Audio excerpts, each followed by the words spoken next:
It always starts the same way. Not with a scream, not with danger, but with something small, something that feels off. A moment your brain tries to ignore, a detail that doesn't make sense. And by the time you realize something is truly wrong, it's already too late. ** Story 1. The photo that was never taken. There's something about abandoned places that pulls people in. Maybe it's curiosity. Maybe it's boredom. Or maybe it's something else entirely. That night it was just two friends, 15 years old, restless, still buzzing from hours of watching horror movies in a dimly lit room. The kind of night where fear feels fun, not real. Outside, the air was cold, quiet, almost too quiet. Not far from the house stood a row of buildings, old, broken, and scheduled to be demolished within days. The place had already been sealed off. Warning signs hung everywhere. Wooden boards covered every door, every window. No entry, no exceptions. But rules don't mean much when you're young and searching for a thrill. They found a way in. Of course they did. A narrow gap, just enough to slip through. The kind of entrance that feels like a secret. Inside, the silence was suffocating. Every step echoed. Every shadow stretched longer than it should. The houses looked dead, like they had been abandoned in a hurry. But one thing stood out. A single house. Second floor window. The wooden boards covering it weren't fully sealed. There was a gap, just enough to see inside. They laughed, took out a camera, snapped a photo. Nothing unusual. No movement. No sound. Just an empty room. Or at least that's what they thought.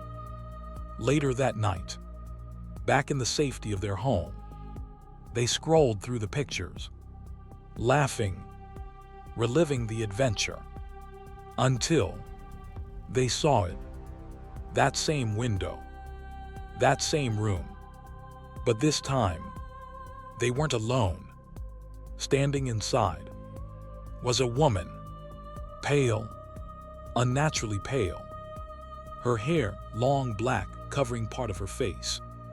She wore a brown coat. And her expression, it wasn't angry. It wasn't aggressive. It was sad, painfully sad. The kind of sadness that feels heavy. But that wasn't the worst part. The worst part was this. They had both been looking directly at that window when they took the photo. And there was no one there. No movement. No figure. Nothing. The next day they went back. They had to. They needed to know. But when they reached the house, everything was sealed. Tightly. Boards nailed across every possible opening. No way in. No way out. And no explanation. Some people say cameras can capture things our eyes can't. Moments, energies. Things that don't belong. But if that's true, then the real question is what was in that room asterisk. Why did it want to be seen? * Story 2. The girl who knew too much. Obsession doesn't always look dangerous at first. Sometimes, it looks like attention, kind messages, frequent check-ins, someone who seems to care a little too much. And that's exactly how it started. He was just a kid, young, friendly, the kind of person people naturally liked. And she noticed him. She was older, much older. At first it seemed harmless. Messages like, "Did you eat today? Hope you're safe. Sleep well." It felt nice. Until it didn't. Because she didn't just message him. She watched him. Closely. Too closely. She knew things she shouldn't. Things no one told her. If he skipped lunch, she knew. If his little sister cried, she mentioned it. If he stayed up late, she commented on it. It was like she was there, even when she was. That's when fear started creeping in. Slowly, quietly, the kind of fear you can't explain to anyone without sounding paranoid. So he stopped replying, stopped using his phone, tried to cut her off completely. But obsession doesn't disappear. It evolves. One day, a new babysitter arrived, and when he opened the door, his heart dropped. It was her, smiling, like nothing was wrong. At first, she acted normal. Too normal. Friendly, calm. But there was something underneath.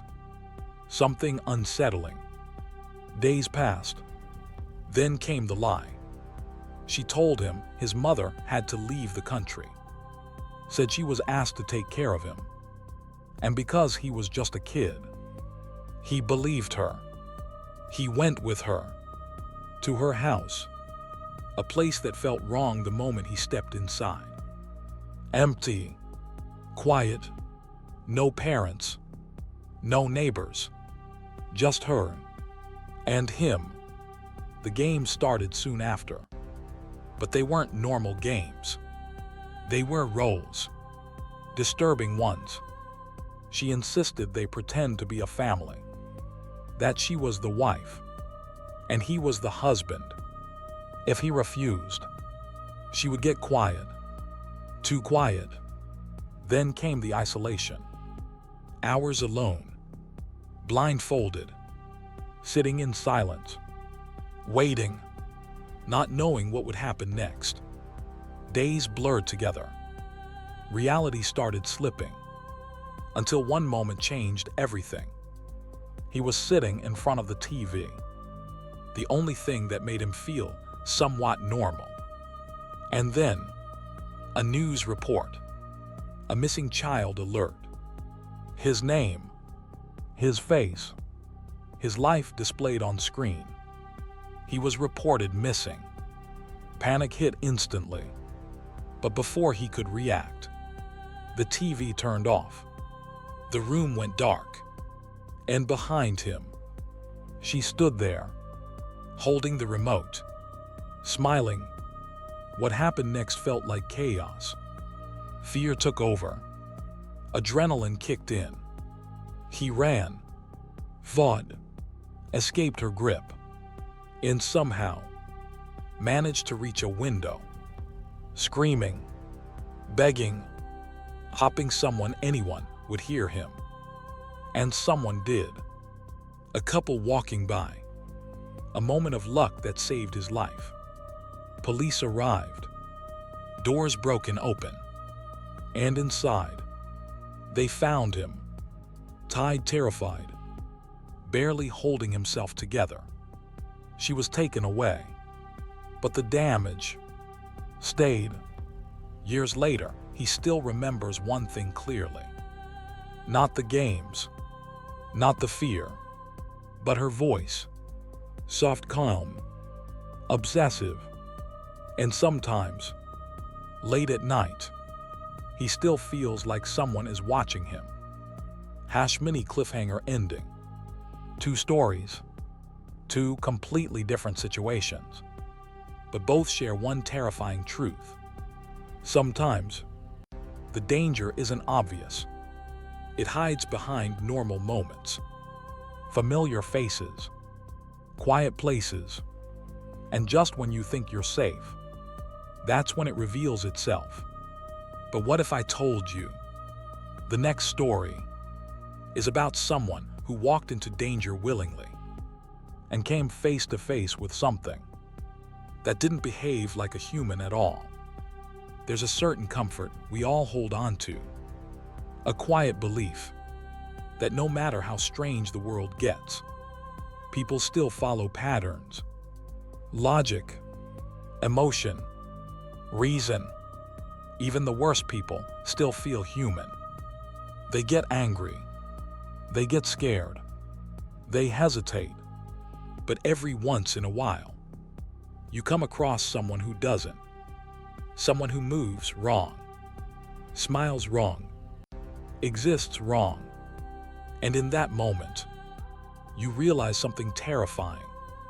Not everyone you meet is bound by the rules you understand. **Story 3. The man who smiled at the sky**. The city never truly sleeps. Even in the dead of night, there's always something alive in it. A flickering streetlight, a distant siren, the hum of electricity running through empty roads. And for him, that was comforting. He was used to it. Long walks after midnight had become a routine, a way to think, to breathe, to escape the noise of everyday life. For years, nothing ever happened. Until one night, everything changed. It was late, somewhere between 1 and 2 a.m. The streets were quieter than usual, almost unnaturally quiet. He turned down a side street, a shortcut he had taken dozens of times before. But that night, something felt off. At the far end of the street, he saw a figure, a man, moving, but not walking, not running, not even stumbling. He was dancing. It wasn't a normal dance. There was no rhythm, no music, no purpose. It looked like a broken imitation of something elegant, a distorted waltz, each step exaggerated, each movement too precise, too controlled. At first, he thought the man was drunk or high. That would have made sense. That would have been normal. So he stepped aside, gave him space, prepared to walk past him and continue home. But as the man got closer, something changed. Something clicked, and not in a good way. His movements were too smooth, too deliberate, like he was performing, not for himself, but for someone else. And then he saw his face, his eyes, wide open, too wide, not blinking, not focusing, just staring upward at the sky. And his smile, it stretched too far, wider than it should. Not joyful, not friendly, just wrong, like someone trying to imitate happiness without understanding what it feels like. That's when fear hit. Real fear. The kind that doesn't make you run. The kind that freezes you in place. He crossed the street, quickly, trying to put distance between them, trying to act normal, trying not to panic. But curiosity or instinct made him look back. And that's when his heart stopped. The man had stopped dancing. Completely. One foot still slightly raised. Frozen mid-step. He was now facing him directly.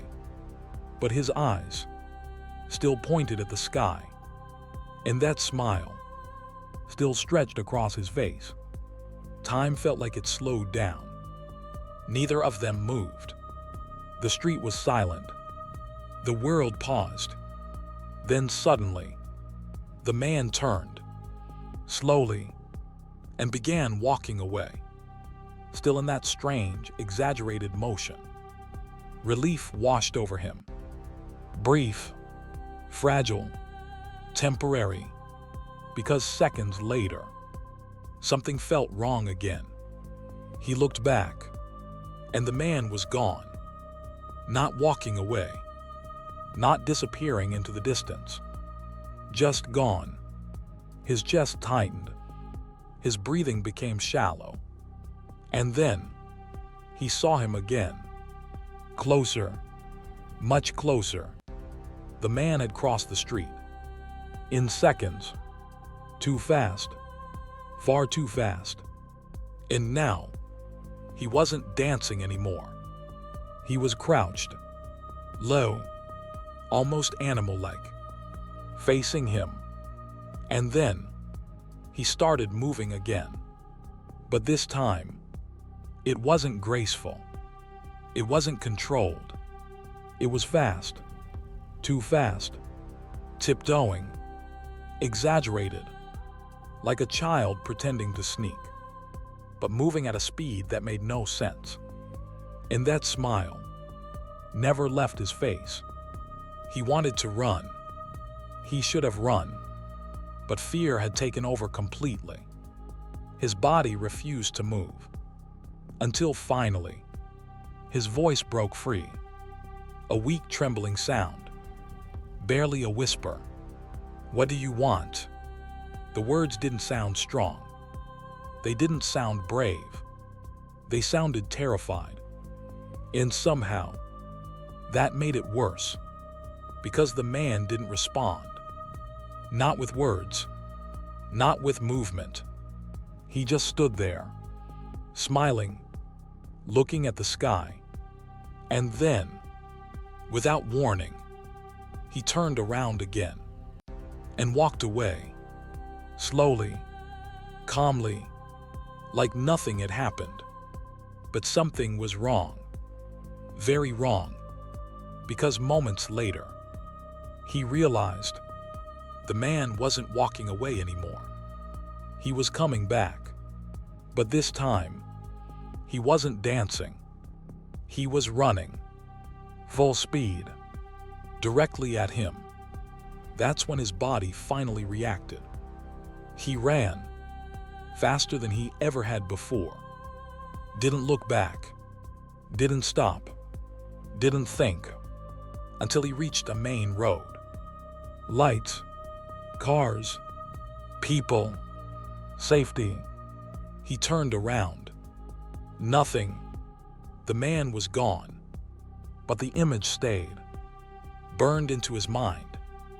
That smile, those eyes, that unnatural movement, and the realization that haunted him the most. That man wasn't drunk. He wasn't lost. He wasn't confused. He knew exactly what he was doing, and for reasons he'll never understand. He let him go. **Story 4, the house that was watching her. Some jobs seem normal on the surface. Routine, predictable, safe. Cleaning houses was one of those jobs. Simple work, nothing unusual. At least, that's what she thought. She had done it for years. Different homes, different people, different stories. But nothing prepared her for this one. It started with a phone call. An older woman, polite, soft-spoken, but strange. She refused to meet in person, gave specific instructions, unusual ones. Keys will be under the mat. No need to meet me. Just clean the house. It felt odd, but the pay was good. Very good. Too good to refuse. So she went. The house was isolated, far from everything, surrounded by emptiness. No neighbors, no noise, no signs of life. Even before stepping inside, something felt wrong, but she ignored it, because that's what we do. We ignore the feeling. We rationalize it. We move forward. The door opened easily. The house was clean. Too clean. Not abandoned. Not messy. Just quiet.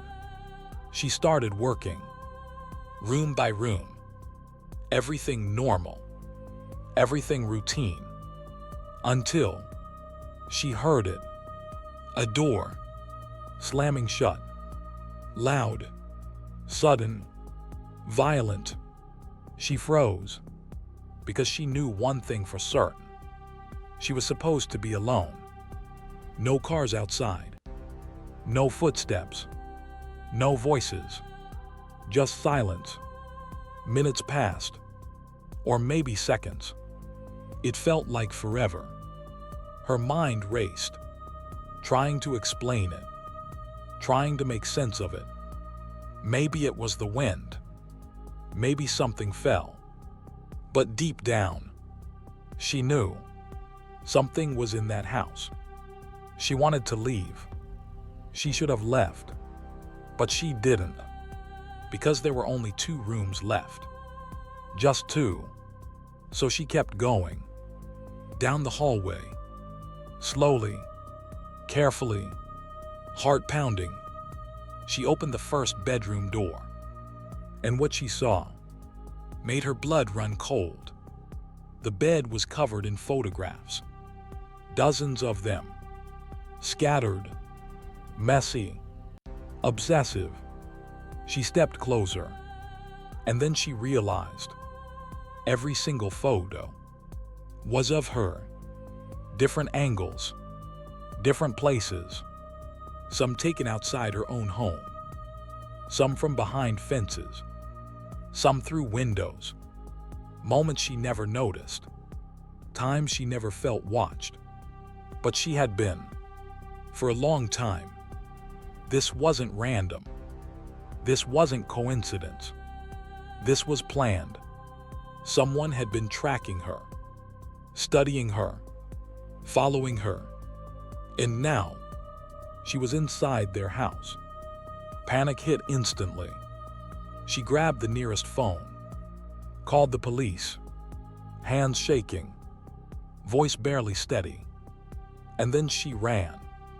Didn't look back, didn't stop, didn't breathe, just ran to the end of the driveway, to safety, to distance. But even after everything, one question remained. If those photos were already there, if she had been watched for so long, then why invite her inside? Why bring her to the one place she couldn't escape? Mini cliffhanger ending. Some people scare you because of what they do. Others, because of what they are. A man who moves like he's not human. A house filled with proof that someone has been watching for far too long. But the next story is different, because this time, the danger wasn't outside. It wasn't watching from a distance. It wasn't approaching slowly. It was already there, closer than you could ever imagine. There's a certain kind of fear that doesn't come from what you see. It comes from what you almost missed. The door you forgot to lock, the sound you ignored, the shadow you didn't question. Because sometimes, the danger isn't approaching. It's not outside. It's not hiding in the distance. It's already there, waiting, silent, watching. And the most terrifying part, you were right next to it the whole time. Story 5, the thing under the bed. Moving into a new place always feels strange. New walls, new sounds, new silence. It takes time for a place to feel like home. But sometimes, it never does. She had just moved in. First apartment. A moment that should have felt exciting, independent, free. Instead, it felt quiet. Too quiet. That afternoon she was unpacking. Boxes everywhere. Half opened, half forgotten. Her phone rang. A friend. A normal conversation. Something to break the silence. She stepped out to grab her mail. Door closing behind her with a soft click. That automatic lock. A small detail that would soon matter more than anything. When she came back, everything looked normal. Nothing out of place. Nothing disturbed. She sat on her bed, sorting through envelopes, talking casually, laughing, And then, her phone slipped, fell to the floor, sliding under the bed. A small inconvenience. Nothing more. She sighed, got down on her knees, lowered herself to the floor, reached underneath, and froze. At first, her brain didn't understand what she was seeing. It tried to process it as something harmless, something explainable. But it couldn't, because staring back from the darkness was a human figure, lying under her bed, still, silent, facing away from her, close enough to touch. Her breath caught. Her heart stopped. Every instinct screamed at her to run, to scream, to react.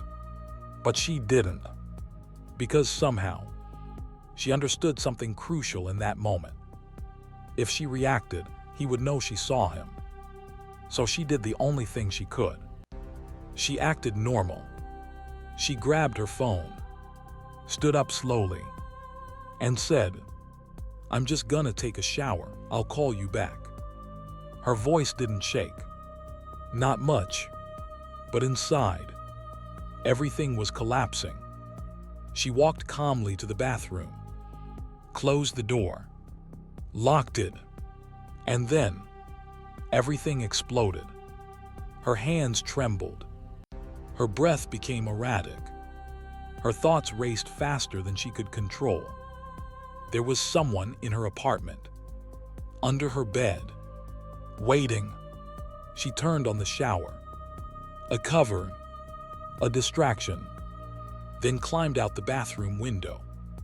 Barefoot, panicked, desperate, she ran across the street, hiding behind a car, watching, waiting. Every second felt like an hour. What if he left? What if he was still inside? What if he knew she escaped? Police arrived. Finally, they entered the apartment, weapons ready, tension thick in the air. Moments passed. Then, they brought him out. A man, thin, disheveled, eyes distant, unstable. But that wasn't the worst part. The worst part came next. An officer turned to her and said, "He was standing outside your bathroom, holding a knife, waiting for her to come out. If she had screamed, if she had reacted, if she had stayed inside just a little longer, this wouldn't be a story. It would be something else entirely." *Story 6. The night the door didn't matter. Snow has a way of silencing the world, covering everything, softening every sound, making even the most dangerous situations feel peaceful. That night, it almost worked. They were alone. A remote vacation home, miles away from anyone, surrounded by nothing but forest. Just the two of them. A quiet evening. Warmth from a heater. Soft light from a TV. Safe. Or at least, it felt that way. The only thing separating them from the outside world was a door. A weak one. Broken lock. Held shut by cinder blocks. A temporary solution. The kind people use when they believe nothing will happen. At first, it was just a sound. Faint, distant, easy to ignore. She heard it first. Told him, "It's probably nothing," he said. "Something outside. Maybe an animal. Maybe the wind." But then, he heard it too. A subtle shift in the air. A disturbance in the silence. They muted the TV. Listened. And there it was. Movement. Not random. Not natural. Deliberate. Coming from outside. Near the shed. Near the car. where someone could clearly see. They were home, lights on, voices inside. They weren't hidden. They weren't alone. And whoever was outside knew that. The sound stopped. Silence returned. Minutes passed. Too quiet. Too still.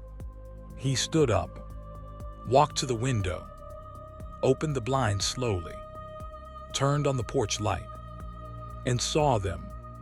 Footprints. Not animal. Not random. Human. Fresh. Leading toward the back of the house. A cold realization settled in. They weren't being watched from afar. Someone had already been close. Too close. He moved to the back window, hands shaking slightly, heart beating faster, pulled the curtain aside, and froze. Standing in the darkness was a man, dressed entirely in black, face hidden behind a mask, motionless, watching, not moving, not approaching, just there. And somehow, that made it worse, because it meant one thing. He wasn't reacting. He wasn't surprised. He had been waiting. Panic hit instantly. Lights off. Blinds shut. Barricades reinforced. Every instinct screamed. Hide. They locked themselves in the bedroom. And then, a loud bang. The front door. Another. And another. He was trying to get in. Not testing. Not checking. Forcing. Breaking. The wood strained. The house echoed. But then, it stopped. Silence. Again. No footsteps. No movement. Just the storm outside. He waited. Hours passed. Gun in hand. Eyes open. Waiting for the next sound. The next move. The next moment. But it never came. Morning arrived. Light filled the house. They stepped outside. Carefully. Slowly. And that's when they saw it. A second set of footprints. Fresh. Leading away from the house. Into the forest. He had been there. Right outside. Trying to get in. And then, he just left.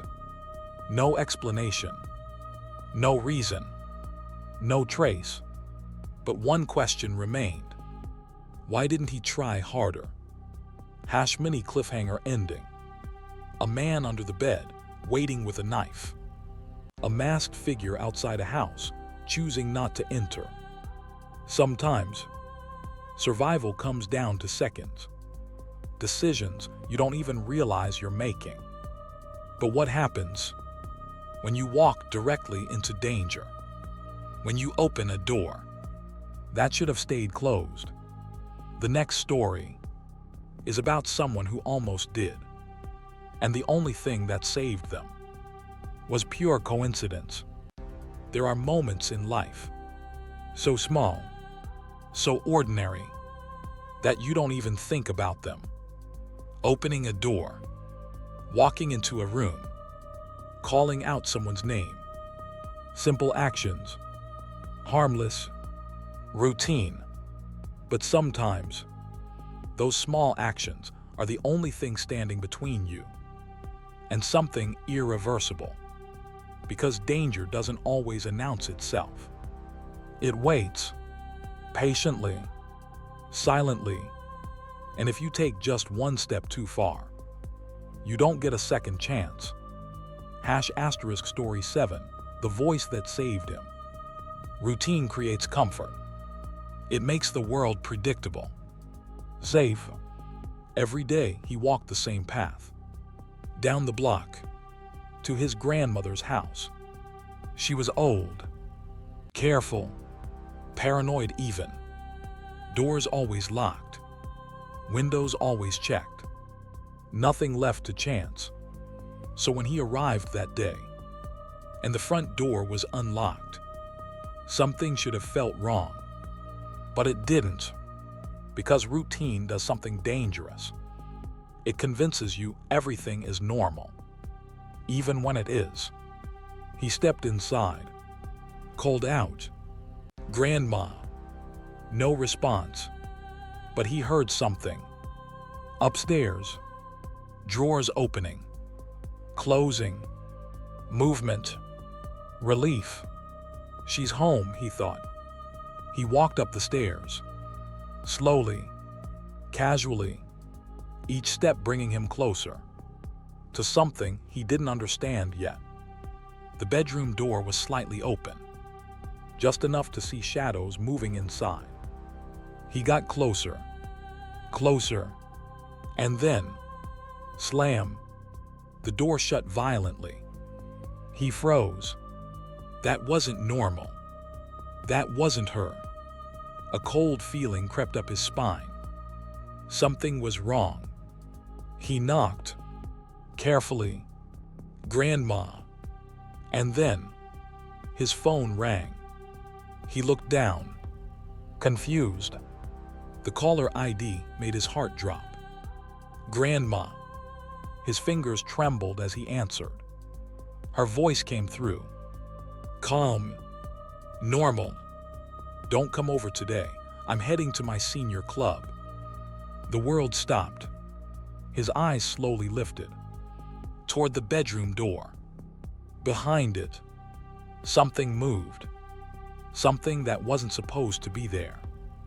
He didn't say anything, didn't react, didn't panic, because in that moment, he understood everything.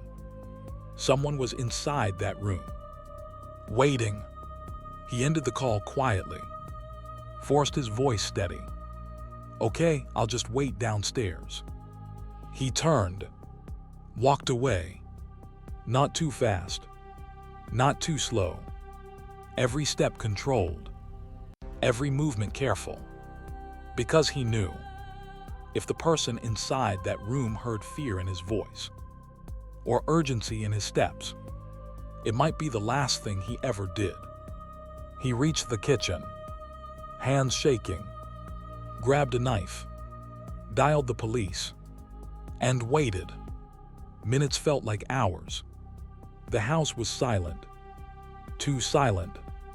And then, the sound of doors bursting open. Shouts, footsteps, a loud bang, a gunshot. Everything went quiet again. When they brought him out, he recognized the face. The neighbor. Someone they knew. Someone they trusted. He had broken in, seen the empty house, decided to wait, hide, for whoever walked in next. And if he had opened that door, if he had stepped inside just a little earlier, this story would have ended very differently. *story 8, the closet that was never empty. Fear doesn't always come all at once. Sometimes it builds, slowly, quietly, one small moment at a time. It started with a sound. Late at night, he was lying in bed, awake, restless, and then a creak, soft, slow, coming from across the room. His closet door, opening. He stared at it, confused. It had been closed. He knew it had. He got up, walked over, opened it fully. Nothing. Empty. He laughed it off. A faulty latch. Old hinges. Nothing more. Closed it again. Went back to bed. But later that night, another sound. Different this time. Above him. Inside the ceiling. Scratching. Rattling. Movement. Like something crawling. He froze, listening, trying to understand. But eventually, it stopped. And just like that, he convinced himself it was nothing. Until the next night. And the night after that. The same pattern. Closet door. Opening. Sealing. Movement. Watching. Waiting. Each night, the fear grew stronger. But logic kept fighting back. There's nothing there. It's just your imagination. You're overthinking. Until the night everything changed. He stayed awake, watching, waiting, and right on time, the closet door creaked open. Slowly, deliberately. This time, he didn't move, didn't check, didn't question. He just watched. Minutes passed. Silence. No sound from the ceiling. No movement. Just stillness. And then, something made him look up, toward the air vent. And that's when he saw it. Eyes. Two wide-open eyes. Staring back at him. Unblinking. Unmoving. Watching. Not an illusion. Not a shadow. Real. Someone was inside the ceiling, looking down at him. His scream shattered the silence. His parents rushed in, turned on the lights, checked everything. Nothing. No one. No explanation. They didn't believe him. Said it was a dream. Stress. Imagination. But he knew.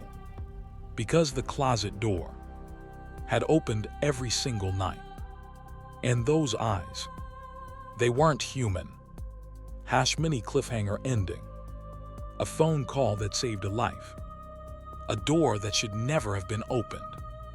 Eyes watching from a place no one should be.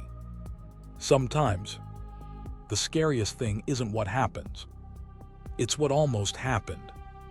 But the next story is different. Because this time, someone didn't escape. Not completely. And what they saw stayed with them forever. There's a common belief people hold onto after something terrifying happens. A quiet reassurance. A lie we tell ourselves just to sleep at night. That's over now. I'm safe. It won't happen again. But some experiences don't end when the moment passes. They stay. In your thoughts. In your habits. In the way you look over your shoulder, even years later. Because sometimes, you don't escape the horror. You carry it with you. **story 9. The intruder who never left**. It started like any other night. Nothing unusual. Nothing out of place. They had gone out for dinner.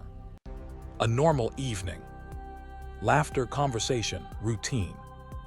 And when they came back, something felt wrong immediately.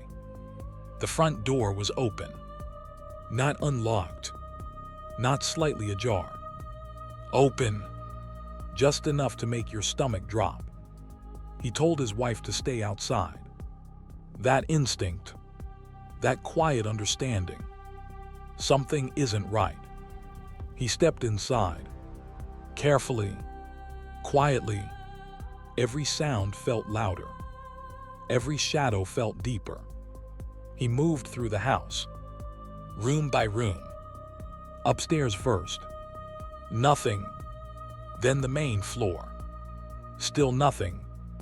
Then the basement. Empty. No signs of forced entry. No broken windows. No missing items. Just silence. When the police arrived, they searched everything. Thoroughly. Methodically.